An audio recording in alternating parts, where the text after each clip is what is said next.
Hi guys, we're back with another quick update on a USACC build. I'll go over some of the stuff I went over in the first video because looking back on it using the webcam through the StreamYard was probably not the best idea. It was having a real trouble holding focus and keeping track of where we were going. So we will backtrack and show a little bit of that stuff over again and show where we're at now currently. So we'll start with over here. We do have, let me raise the camera up a little bit so I can give us a little better angle of what we're doing. There we go. We do have, this is the interior tub we're going to use, and we talked about in the last video, I did have to cut it down because I swapped out the rear end on the Dart chassis for the Revell rear end. So there is, we put the peel and stick felt we put down as carpeting to cover up those, which we're not going to see a whole lot of anyway when we're doing it. Let's see. We are showed in the previous videos and in the intro we are using the Viper V10 motor in there. It fits like a glove. I mean, it's basically going to look like it's shoehorned in there, but it's going to fit. I did have to go ahead, but even though I raised the hump on the interior, I did have to go ahead and cut the top part of the transmission, but you're not going to see it that way, so it doesn't really matter, does it? So we've got that ready. Here's our upper radiator hose. I do have the lower one on there when we put the core support in. Those will run right into that. I did put on some 3D printed disc brakes, front and rear. And I said we put the back half disc with the 67 Revell back half. I haven't put the 4-link in the ladder bar or in the wheelie bars on yet because they'll just get broken. We had the drive shaft, kit drive shaft, that the new setup was not long enough, so we cut it in half and put a piece of brass tube over it and stuck it back in there, so now that fits the way it's supposed to fit. Speaking of the core support, we had to move the radiator to the outside of the core support so that the pulleys would clear for the Viper motor, which is not a big deal. It does fit. Being on that side, the hood can close and the grill can go in the front and all that good stuff. So that's the way that's going to be. We will have to delete the battery because there is no more room in the engine bay for the battery when this is all put together. But that's okay. Batteries would be moved to the trunk all the time in a racing car. So that brings us, let me grab these.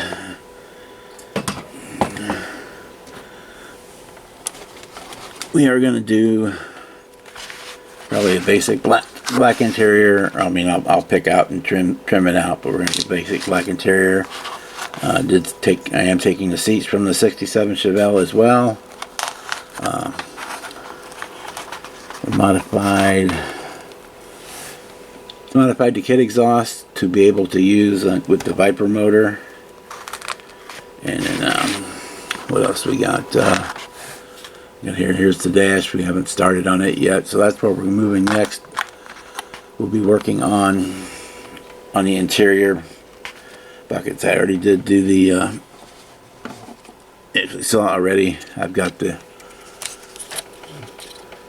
roll bar painted and installed.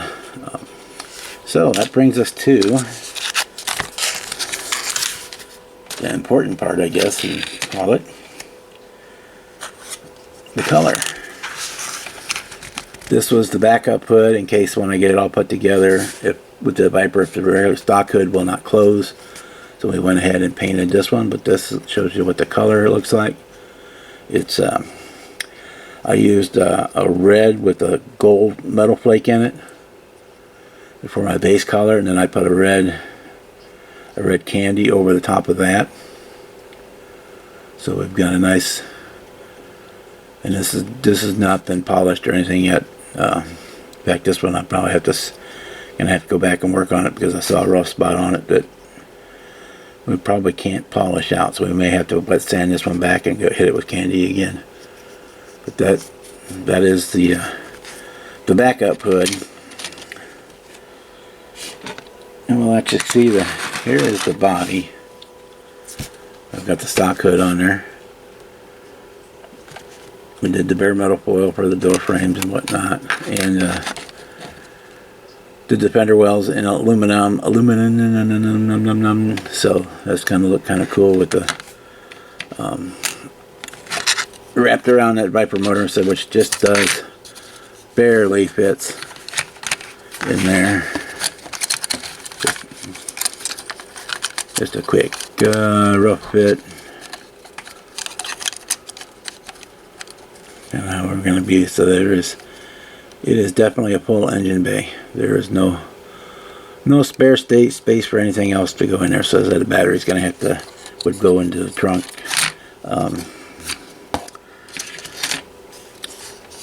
So again, we did the bare metal foil. I'll probably show it better on here. The bare metal foil was put on before we painted, and then you just clean it off with the lacquer thinner. You clean it off the top of the lettering, which is a good way to do those. I decided to try something on this one, and I'm happy with it. I know I could do better with it next time, but I think it's going to be a cool effect. The kit does come with your option, oops, somebody likes me, of having either a black or white tail stripe, or you can do this a Hemi Thunder paint scheme. So what I had an idea was, and we'll show it to you right now, before I put the candy on the body, I put the white stripe and the Dodge logo on, and then I candied right over those. So it's kind of a ghost effect, and I'm really liking it. I probably could have got the candy a little more even on it, but I'm not going to go back and change it. It looks good for what it is. So they're there, but they're kind of hidden, which kind of was going to fit in with my Sunday sleeper deal, but we're going to have to alter those plans anyway, a little bit anyway, because with these wheels that I got from Model Car Video, which I've got all painted and ready to go. These classic slot drag wheels, and with the height on the rear end. Sorry, my brain locked up their seats for a second. The car is going to sit a lot higher than you would if it was like a Sunday sleeper, sneaker, stock, car. So it's going to sit up a little bit. So calling it a Sunday sleeper was probably, it still could be, I guess, because you could run on regular tires. The guy could run regular tires during the weekend when he got to the track on Saturday night or Sunday morning. He could swap them out for the big meets, and which a bigger diameter is raising it up. That's what's raising it up, is actually the diameter, because the actual height of the axles are pretty much straight. In fact, the rear axle probably sits a little bit higher up into the body than the front one does. But it's just the diameter of the wheel that's raising it up, of the tires, I guess. So that's where we're at. We'll probably do one more update on this one when I get the interior finished. And then per the rules of the USACC build, the build will go dark, and you won't see it until the final reveal day, which is in the end of January, early February. I don't remember. I think they extended it. It used to be middle of January, but I think it's either the end or middle of February now, or something like that. Anyway, I'll have the right dates on right here.